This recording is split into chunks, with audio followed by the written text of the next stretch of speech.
અમદાવાદ જિલ્લામાં છેલ્લા 2 વર્ષમાં 7,390 લોકોએ દારૂનો પરવાનો મેળવ્યો છે। ગાંધીનગર જિલ્લામાં છેલ્લા 2 વર્ષમાં 950 લોકોએ દારૂનો પરવાનો મેળવ્યો છે। અમદાવાદમાં 127 અરજી મંજૂર કરવામાં આવી તો ગાંધીનગરમાં તમામ અરજી મંજૂર કરવામાં આવી।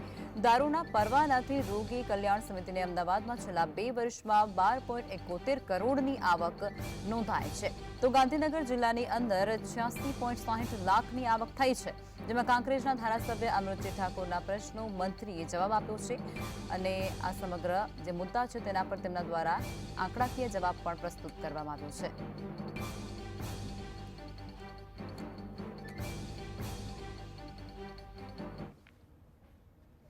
સંવાદદાતા ધવલ લાઈવમાં જોડાઈ ચૂક્યા છે। ધવલ, વિધાનસભાની અંદર દારૂનો જે પરવાનો મેળવ્યો છે અને ત્યારબાદની જે કમાણી થઈ છે તેને લઈને પ્રશ્ન પૂછવામાં આવ્યો અને આખરે તેના પર સવાલ જવાબ થયા છે। આખો મામલો શું છે? जी ચોક્કસથી લખમાં વાત કરીએ તો ગુજરાતની અંદર કડક દારૂબંધીની વાત તો સરકાર કરી રહી છે, પરંતુ ક્યાંક ને ક્યાંક આરોગ્યના નામે જે દારૂનો પરવાનો મળતો હોય છે, જે સિવિલ સત્તાધીશ અને નશાબંધી આબકારી ખાતા દ્વારા જે પરવાનો છે તે આપવામાં આવતો હોય છે। એટલે કે વિધાનસભાની અંદર અનેક સભ્યો દ્વારા પ્રશ્નો પૂછવામાં આવ્યા હતા કે ગુજરાતના જે વિવિધ જિલ્લાઓ છે તેની અંદર કેટલા લોકોને દારૂનો પરવાનો આપવામાં આવ્યો અને કેટલા લોકોને દારૂનો પરવાનો નામંજૂર કરવામાં આવ્યો, કેટલી અરજીઓ આવી હતી અને તેનાથી રોગી કલ્યાણ સમિતિ જે તમામ રાજ્યની જિલ્લાની સિવિલ હોસ્પિટલમાં જે કાર્યરત હોય છે તે રોગી કલ્યાણ સમિતિને કેટલા રૂપિયાની આવક થઈ તે પરવાનાની અંદર તે પ્રશ્નની અંદર સૌથી મોટો ચોંકાવનારો આંકડો જે છે તે અમદાવાદ શહેરનો અને જિલ્લાનો સામે આવ્યો છે। ત્યાં આગળ અમદાવાદ શહેરમાં 7,390 લોકોને જે દારૂનો પરવાનો છે તે આપવામાં આવ્યો છે। તેનાથી અમદાવાદ સિવિલની જે રોગી કલ્યાણ સમિતિ છે તેને 16 કરોડ જેટલી મતબર આવક છે તે થયેલી જોવા મળી રહી છે। તો બીજા નંબર ઉપર જે જિલ્લાની વાત કરવામાં આવે તો તે જિલ્લાની અંદર સુરત જિલ્લાનો નંબર આવે છે। સુરત જિલ્લામાં 6,975 અરજીઓ મંજૂર કરવામાં આવી અને 93 લાખ રૂપિયાની આવક છે તે સુરત રોગી કલ્યાણ સમિતિ જે છે તેને થયેલી જોવા મળી રહી છે। એટલે કે એક બાજુ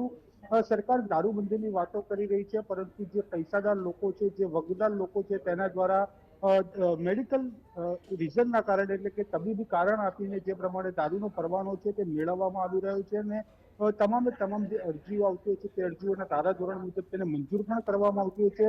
અમદાવાદની અંદર વાત કરવામાં આવે તો 7,390 અરજીઓ આવી હતી અને તેમાં 127 અરજીઓ છે તે જે નામંજૂર કરવામાં આવી છે। તો ગાંધીનગર જેટલી પણ અરજીઓ આવી હતી તમામે તમામ અરજીઓ મંજૂર કરવામાં આવી છે, એક પણ અરજી જે છે તે નામંજૂર નથી કરવામાં આવતી।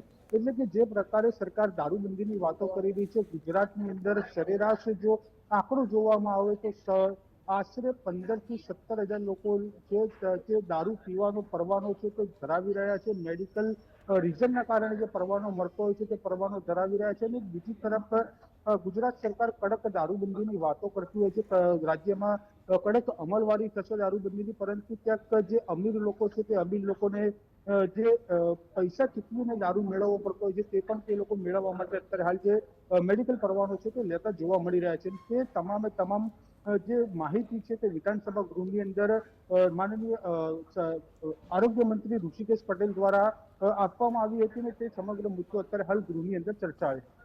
જી ધવલ, આભાર જોડાયા અને આ સમગ્ર વિગતો આપી તે